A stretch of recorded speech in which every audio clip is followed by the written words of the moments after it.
I agree with LeBron James on his statement. When people think I hate him, I don't hate him. It's on the basketball court, I'm not a fan. But as far as what he was saying about Phil Jackson, he got to understand one thing. Phil Jackson was basically, Phil was practically around when the posses was when there was a such thing as a posse. So for him, he don't probably think that's a bad thing to say. LeBron and his posse. Bunch of flunkies hanging around. But LeBron was wrong to bring racism into it. Because everybody thinks anything somebody do when they don't have the words to express what's really going on, they just cut right to the chase and say, racist. So you already got people whipped into a frenzy anyway.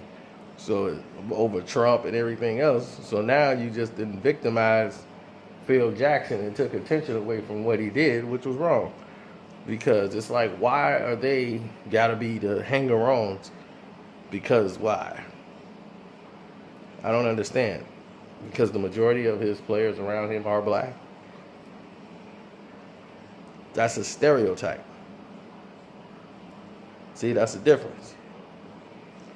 He stereotyped them based off their position. And that was wrong. Pat Riley's the same type of way. They both do the same things. But in this case, he was wrong to do that.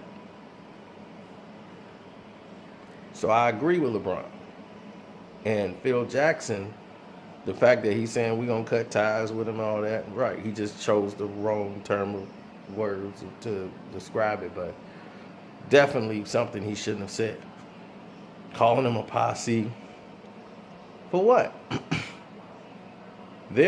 Those guys that they're talking about, LeBron's team, has definitely went to school, got their education, and know about the business as far as representing. As you see, LeBron James is basically a billionaire.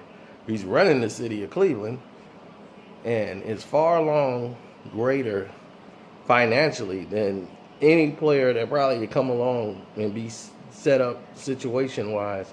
I've never seen a player this set up in the history of the sport. Now, don't get me wrong. The Jordan Nike deal and all these things, those big contracts set up the foundation. Michael Jordan did set up a foundation for this to happen, but no one has done it at this level like LeBron has. As far as like Jordan got Gatorade, he got all that stuff in like 93, 94 when he was able to get his own like branded shoe. But to where he is now, like ownership and getting all the extra money, like yeah, he's getting it now. But the majority of his stuff came from, because that money that Mike made wasn't even existing at the time. That came from the pursuit of the sport going international. And Michael helped taking it there. So now LeBron can do all the things that he's doing. Kobe and all these other athletes, they can get these big contracts walking through the door. That wasn't available when Michael was playing.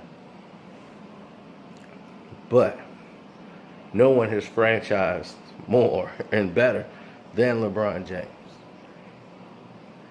And the NBA has grabbed onto his coattail, and they're going to try to ride it all the way to the end. But I completely have his back on this subject. As we say goodbye to this lovely place, Mom's house. We say thank you everybody who've been here keeping me entertained with all your support. Still checking out the videos, even though there wasn't that many, but it was enough to keep y'all floating. We got a good one coming later on. But let me get ready to get out of here, get on the plane, head back home. I'm out.